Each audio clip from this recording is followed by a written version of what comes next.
Christina, welcome. Super excited to have you here. Thank you so much for taking the time. Would love to learn about your journey. Actually, I always ask founders, why did you choose to do this? And actually, that's always very, very instructional. What led to it? What do you think shaped you to be a founder in the early years? Did you always know you were going to be a founder, and what led you to Vanta? Yeah, definitely not. I think I had a lot of people like me aren't founders for lots of definitions. I grew up in the Midwest of the US, which I mean, it's lovely when you're there, but when you're on the coast, everyone thinks of the backwater. Yes. Parents were academics. I thought I'd be an academic. Certainly not like no one in my life did business. I didn't even know what that was, basically, beyond like something on the news. Um, and but I think I also wanted to be a founder, but I just like didn't. And there was like some sort of internal conflict that was like just below the surface. Like I don't think I was bright enough to realize it. I think the thing that really helped me was I got really lucky, and out of school I worked at an early stage VC firm in the US, Union Square Ventures in New York, and I just spent 2 years meeting with founders, like 10 to 20 founders a week for 2 years straight, and just got to see lots of people do it. And I think that helped me like break out the like, oh, you can only do this if, you're a business genius and you're a programming genius and you're, I don't know, from a coast of the US and like all these things I didn't see in myself. So Talk a little about maybe how did you converge on Vanta, and why this problem. And were you looking for a while before you figured what you would build? kind of actually I really like this problem. I feel like I got really lucky. Um, Two-part founding story, and I try to tell the real one because I think so often it is so much easier to tell the stylized one where you feel like, it's like, and then I woke up and I was really smart and I did this thing. Just like not how it is for most anyone who tells you that story, certainly not for me. But the two-part story is first part, I was the product manager at Dropbox trying to take a new product to market now many moons ago. Um, it was actually a startup acquisition, so it was separate from the rest of Dropbox. And the way we got our initial users and we're testing for product market fit, because we were trying to do, were from like larger Dropbox customers. And I thought I was like the world's best PM because I was like going out and getting these early customers. Turns out I was not the world's best PM. I was in fact violating all of the contracts that Dropbox and these customers had, which the legal team very politely walked over to my desk one day and told me about and was like, you gotta stop. Unless you can meet what's in the contracts, and what's in the contracts is Dropbox is secure, compliant, pen tested, SOC 2, ISO 2701, this, that, and the other thing. Didn't know what the words meant, learned what the words meant, basically ran screaming from the room. Like this is where it'd be like the smart thing to do would have been like light bulb idea, let me solve this. Not what happened at all. It just felt really silly, honestly, that here we were trying to get customers. Dropbox had all these customers, and yet we basically couldn't touch them unless we spent 2 years of the engineering team when we didn't have product market fit to go do that. Felt like a terrible trade-off. Didn't do it. So like end scene, no smart ideas. About 2 years after that, had started looking into security and going deeper there and just talking to anyone who would sort of give me the time of day about security on the internet. And was very interested in security for startups. It seemed like an obvious gap in the market. And then I realized the reason there weren't very many companies serving startups or security companies serving startups was because startups are trying to find product market fit, right? And the most important thing is growth, and the most important thing is getting customers. And you're going to do whatever your customers ask, but they very rarely ask you to turn around and lock all your doors and windows. Yeah. So, even someone who knows about security, wants to do the right thing, they'll still come in and it's like, I want to build what the customer wants.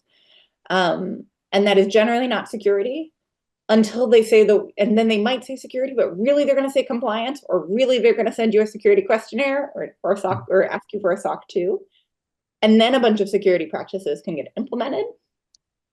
And so it's hearing those conversations, like remembering this horrible, painful thing, and then sort of just like falling down the rabbit hole of, oh, wow, like this thing was terrible. It is, but it is like, suppose it is meant for good. It is not just meant for TDM and terribleness, right?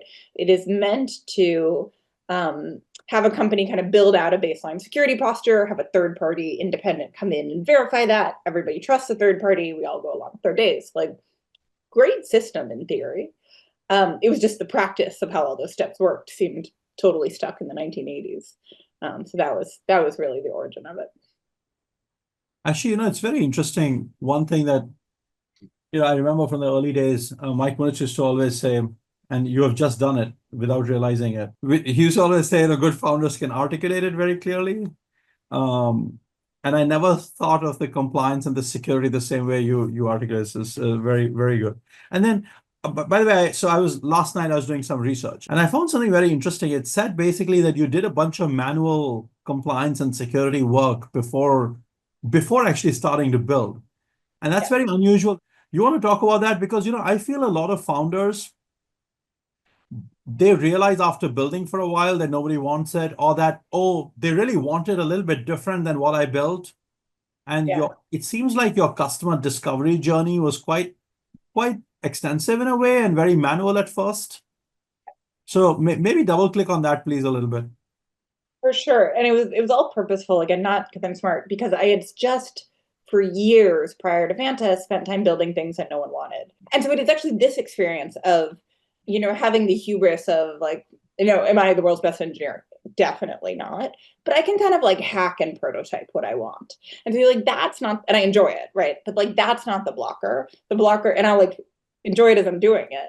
And it's really fun until you kind of emerge with my thing, whatever it was, and then show it to people. And they'd either say, no, I don't want that. Or more likely they would say, oh, that's really neat. I don't need it, but like, I think my friend might, which is like a very polite, I don't need this thing at all. And that's very sad, right? And then you're just like, what did I just spend all this time on? Why do I have so many lines of TypeScript? So anyway, we went into this with kind of, I think, you call it the hubris of we can build whatever we want. The thing we need to figure out, like, we're not going to validate that. We're just going to believe it. We're headstrong and think we're good and whatever. The thing we don't know is like, does anybody want the thing? And so there was like a ton of paper prototyping, but like made the product in spreadsheets, changed it a lot to figure it out, right? Kind of manual consulting, did manual SOC 2, all of this work to basically like write the spec for what the MVP of Vanta is. And by write the spec, I really mean like make the spreadsheet. And then it was just like, oh, okay, it's this thing. Go. You kind of had it and you're like, and we know people want this. And like, they'll even take the spreadsheet, but like we can make them something way better.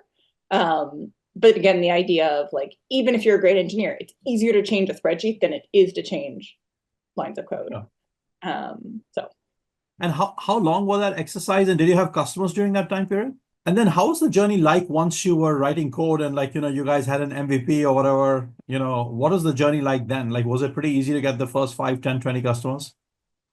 I think in retrospect, probably yes, but in the moment, no, like nothing feels easy, like the Greg LeMond, like it never feels easy. You just go faster. I think it's like true. Like that has been like consistently hard for years, mostly. But if you like sent me back to 2019, I'd probably be better at that space than I was the first time. Hopefully anyway. What was it? Our very first customers were generally like former colleagues or like people our former colleagues knew. It was a lot of like social pressure, social vouching. And by that, I mean, they were companies that like truly had a need. They truly wanted a SOC 2 report. They didn't really know how to get it otherwise than like asking around for some like accounting consultant person. And so they called us and they knew we hadn't done this very much. They knew we were like kind of figuring it out. But I think the social pressure piece was like, they knew we were going to try really hard and really wanted to figure it out. And so those were kind of the first customers where like they had the problem. It wasn't like, oh, you're my friend, so I'm going to like buy your software. Like, wasn't that, but I have the problem. I don't have a great way to solve it beside you, and I know you're going to try hard, so like I'll take a lark. And that was like kind of I mean, again, no one actually says that out loud, but that's kind of what it was in retrospect. What you just said to me, somebody in our team who's an investor just told me yesterday, this company, it has a few customers, but they're mostly the friends of the founder. And they think of that as not necessarily a good thing, but actually, I think it's a very good thing. It actually puts pressure on you.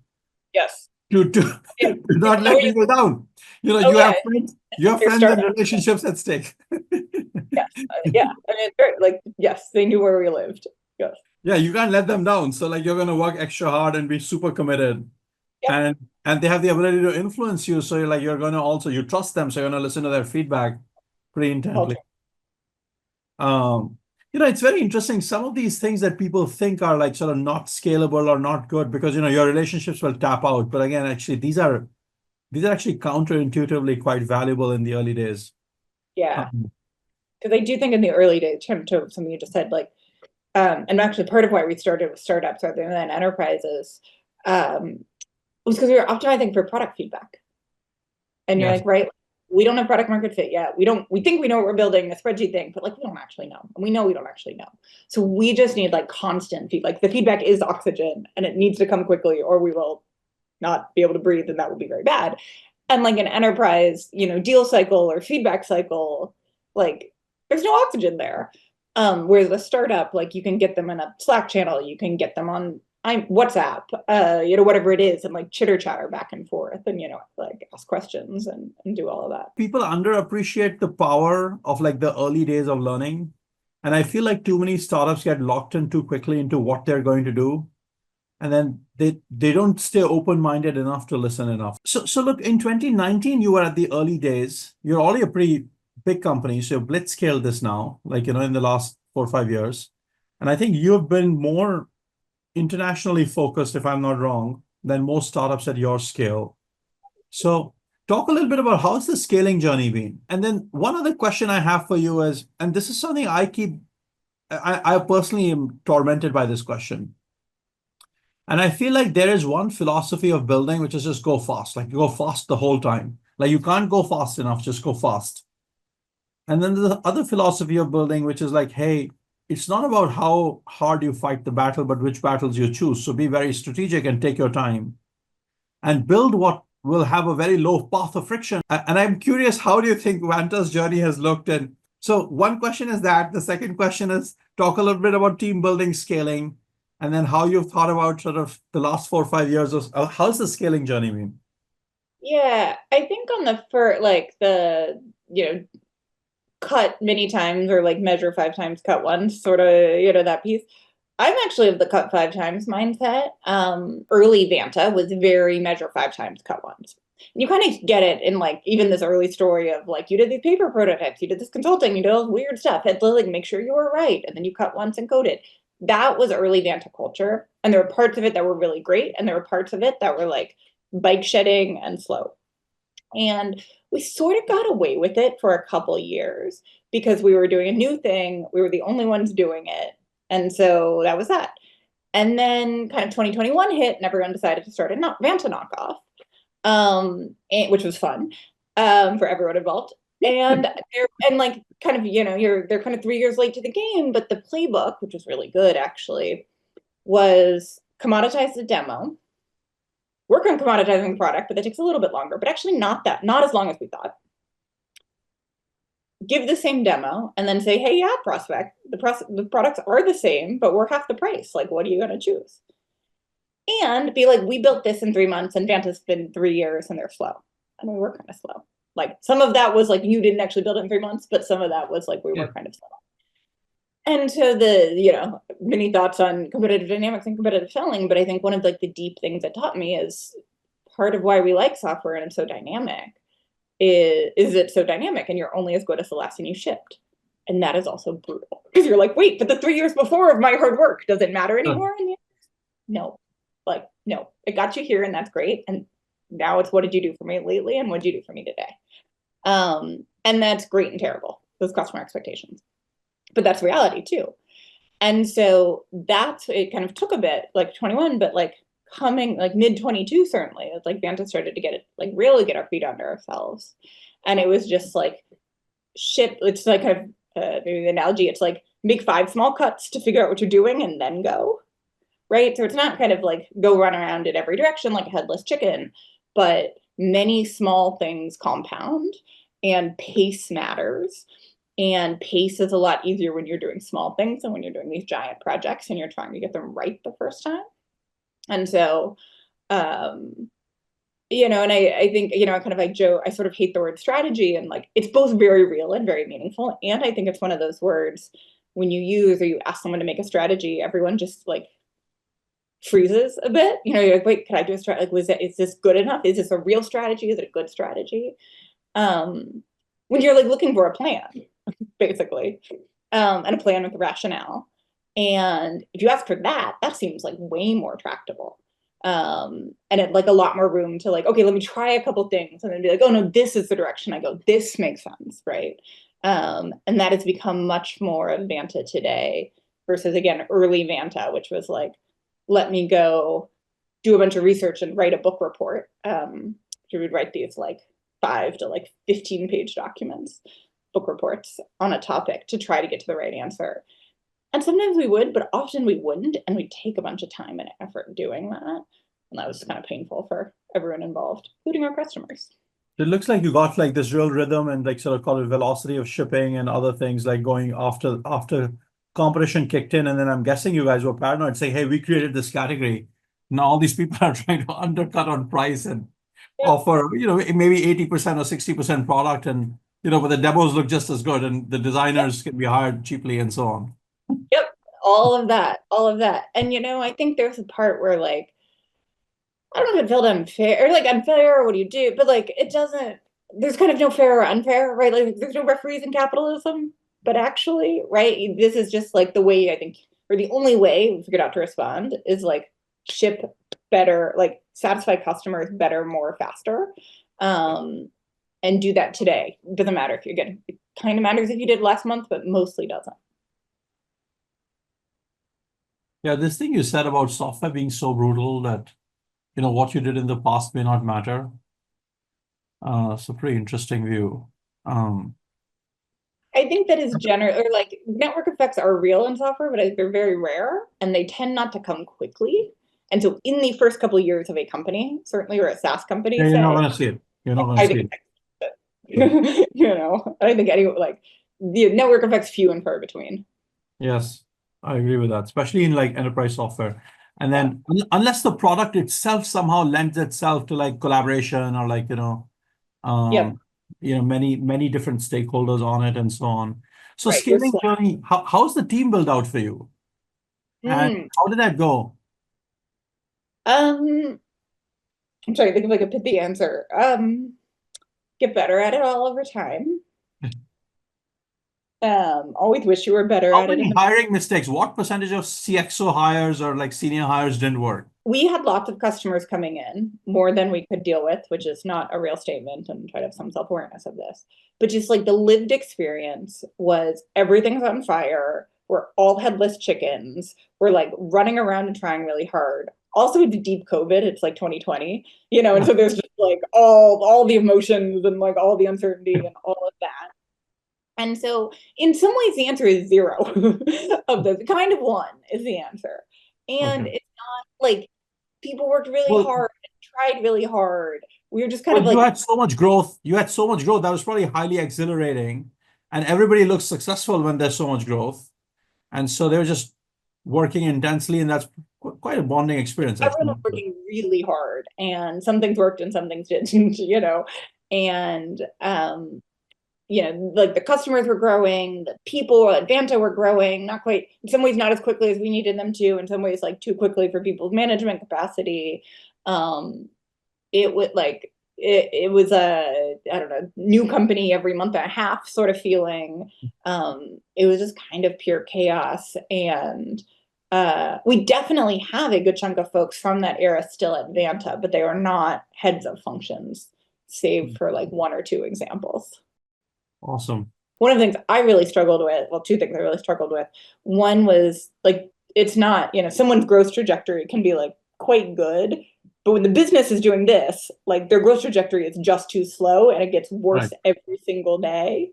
And again, they're trying really hard, and in any like almost any other context, they'd be doing like super well, but they're failing in a Vanta context, and that is rough for the person. It's rough for you. You're like, how much are you like coaching, like trying to get a coach external, just like all of that soup of like very real feelings and emotions. It was very tough. In some ways it'd be easier if people are like, well, you don't care, so that's why you're not doing well. It's like, oh no, you care a ton, you're trying really hard. It just, Yeah, whatever it so I use a phrase with founders a lot, and I tell founders that, often you will be the rate limiting step in the company's journey. yeah, And so you are the best gift to the company. You may also be the curse for the company at some stages. And um, so what you that's the just other described. too. Yeah. Yeah, it's like you have other people kind of this, but then like, what if you're doing this, and Good, like good. usually people realize they're kind of flattening out relative until they do all of a sudden, until they feel like they slammed into a wall. And like founders aren't immune to that either. So how do you think Vanta evolves from here? And where I'm going is, one of the thesis I've had is I feel like every company as it grows, and actually like almost a few companies can take act one and like scale it and become very big, but most actually companies need act two, act three eventually. I mean, like eventually even Google needs a YouTube, or it needs something else, or it needs GCP. And Microsoft has many businesses, and Amazon needed, AWS to like get to the next level and so on. And Nvidia had a rebirth and so on. Now those are obviously very large companies. Yeah. But as you look to the future, to Vanta's future, how do you think product changes or evolves, or like the business evolves over the next 5, 10 years? And the reason I'm asking this question is today's session that we are running with founders called Business Models and Moats. And we talked a little about the moats and the fact that you encountered this issue for a while where the moats may have seemed low, or like copycats emerged easily. And then I also want to chat a little bit about how will life evolve for you from here in the future. Yeah, for sure. And is So there I any things if you think you could do, then the moats would become pretty dramatic? I do. So kind of going back a little bit to some of the founding origin story. The goal was never to build a SOC 2 factory. Sometimes they even call it a SOC 2 factory because it's kind of a colorful like term. Didn't even think SOC 2 factory would be a good business. Turns out it's actually a pretty good business, like surprisingly good. But that was never the goal. And I think if we just build like a very good SOC 2 factory or compliance factory, we've kind of, I don't know, again, actually reasonable business, probably quite good financial outcome on a lot of measures, but it's not quite what we set out to do at all. Um, the reason the like SOC 2 or these compliance report is interesting to me is because it's market power that gets a company to start or up level their security program. So my joke is if you want to start a security company, you should start a compliance company. Because security companies tend to run around and say, I'm smarter than you. I see risk you can't see. If you don't buy my tool, you're going to get breached and look like an idiot. You should buy my tool. And the compliance pitch is more like, hey, come get compliant. Along the way, you'll have to up-level your security, but then you will open up new markets, be able to sell to larger customers, new industries, new geographies, revenue. And so that's what I think about Vanta's mandate as. And so it's a dual helping companies build out and improve security programs, and then go get credit for all that hard work. And you can get the credit through a compliance audit, through questionnaires, through a trust center. There's lots of like external customer facing demonstrations of all that security work. But you got to do the security work. Like I think one of the places where compliance in the past have gone kind of wrong because you didn't always, your security practices and like what you said they were in a compliance report were not as tied as tightly as they should be, I think. Mhm. So that's what I think about the mandate of the company broadly. We talk slightly more about this than we used to.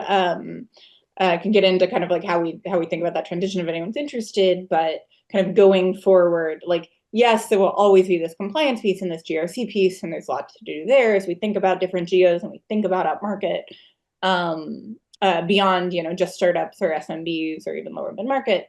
But there's also just like to the product question, like a ton around helping companies understand their security posture and improve it over time. There's lots of other ways to go, again, get credit for all of that hard work the company is doing. So that's the broad answer. Understood. I'm curious, so, obviously there's the whole compound startup idea where companies would build a suite of products, etc., more integrated. Have you considered any of those types of thoughts for yourself? Yes. I think I mean, I think they're very compelling, right? You like hear that, you're like, why doesn't everyone do this? The reason I think everyone does not do this is because you've got to hire a lot of people and keep them focused on a lot of different things and do it all at once. Correct. And there's just so much like organizational, like so much goes along with adding another 3,000 people to a company that I think that is why most don't do it. It's also not totally clear if it's going to work. So I get the allure, but I actually think it's really hard in practice. Like the reason people don't do it is because it's so hard. Doing Yeah, one. I agree with that. It's not an easy path to take for sure. It's a very tough path. And you have to be extremely well resourced and you need Yes. pretty special. Ideally, you also want stuff that you can, like, it has to be able that there has to be some underlying framework with which you can build those multiple products on the same architecture or framework or something, which is pretty critical to be able to do so many things all at once. Which that Uh, feels like Microsoft has, shown us how to do that over the last 20 years, 30 years. And kind of folks like we have someone who's like longtime Microsoft person in our EPD org, our engineering product and design org. And like he thinks that way. So there's some of that too. yeah, There's other companies. I just am like more familiar with yeah. the Microsoft. And how do you think AI changes your trajectory, and what are you guys doing in AI? We are doing a ton of stuff because so much of what we do and so much of what, or not we do, but like compliance is sort of taking information in one format and putting it in another, right? Like a policy document or technical control into an audit report, a questionnaire answer. Like there is so much just taking text back and forth. So about a year and a half ago, we started building kind of our first like true LLM AI features. It was all around security questionnaire answers. Like we have all this information in Vanta. Someone wants you to fill out their spreadsheet or their portal. Clearly, we should be able to figure out how to do that. Figured out how to do that. Then and also build the chatbot experience there as well for the trust center. It's really like the real value prop is ticket deflection for the security team. So they're not answering questions, but they're being fielded that way. We then, it's a little how the sausage is made, we then like platformized the AI features. And so we now have like an AI platform team that thinks about models and answer quality and response times, and then like product teams that are just kind of running and integrating this, whether it's how do you fix, broken stuff in your infrastructure. Like we did some amount of human instructions for that, and then a bunch of AI instructions for like the long tail of infrastructure providers. We're working on kind of all the checks, the tests Vanta runs. We've written hundreds, partners have written some, but like you really want it. You really want the natural language, like check if I have good security, check if I have good security in these ways, go. And so there's stuff there. And so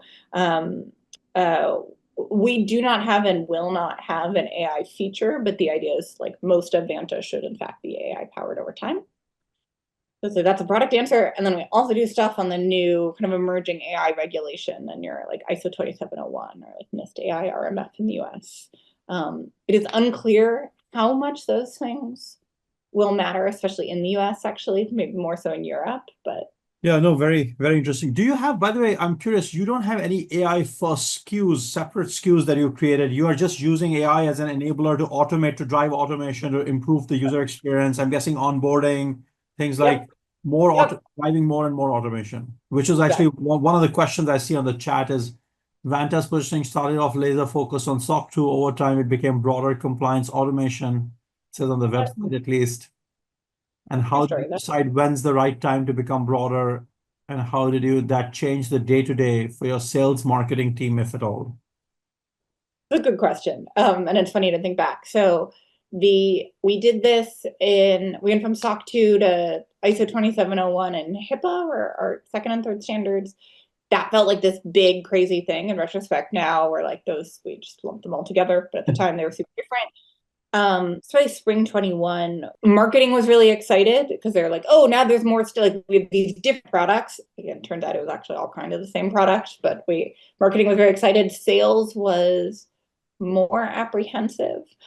We'd managed to get like all of our initial AEs to basically like study the SOC 2 certification or the SOC 2 framework at night and be experts. And some of them were really excited about the new challenge of new frameworks. Some were definitely not.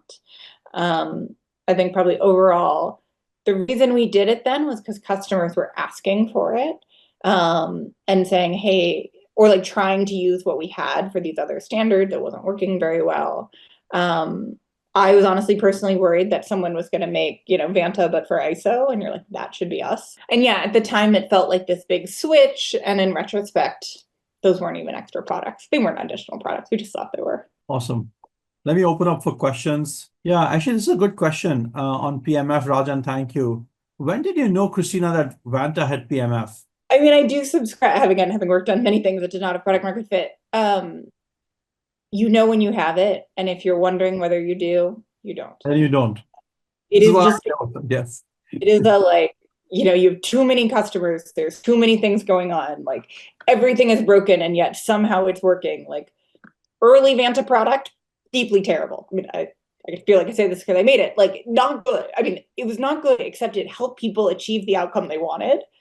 And so they would pay 5 figures for it, right? And but you kind of like look at it somewhat objectively and be like, this website is ugly. It loads, it takes 6 seconds to load. Like this is not good in any dimension, except again, it helps people get the thing they want to get in a way nothing else does.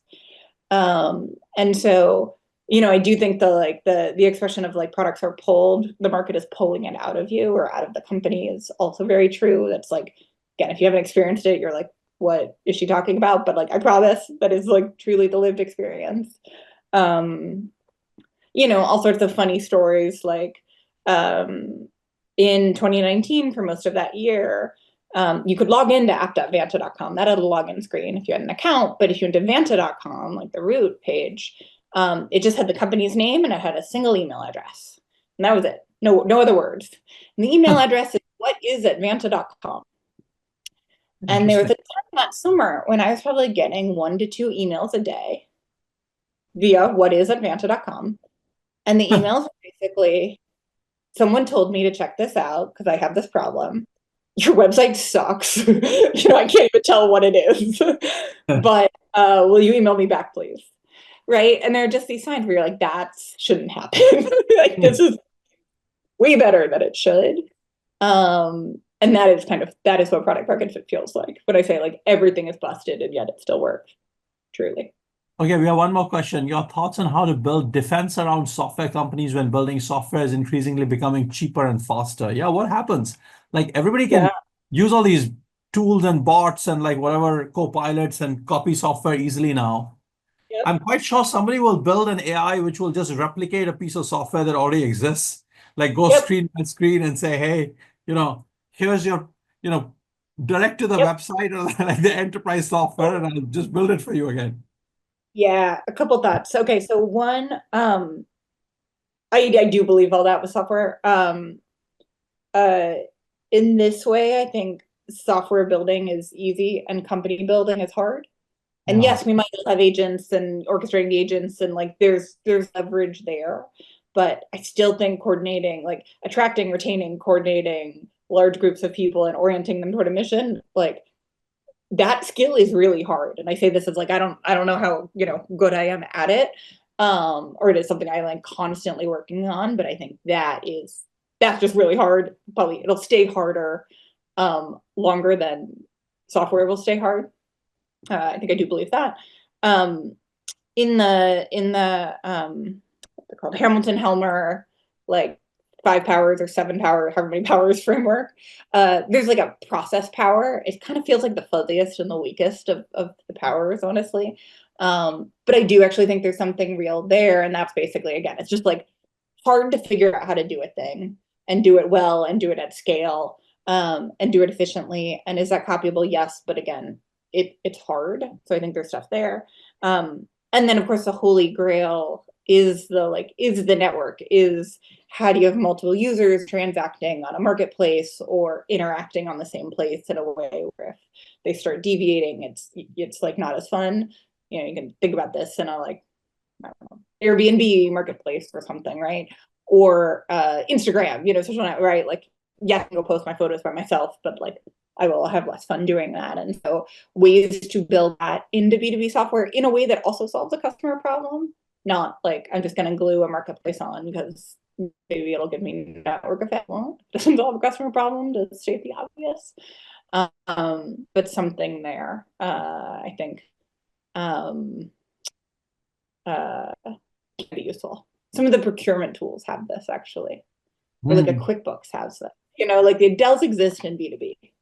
Correct, correct. Yeah, I know, I agree with you. Procurement is a very sticky category for that reason because people on both sides use it.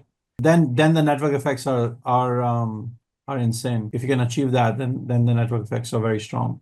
Awesome.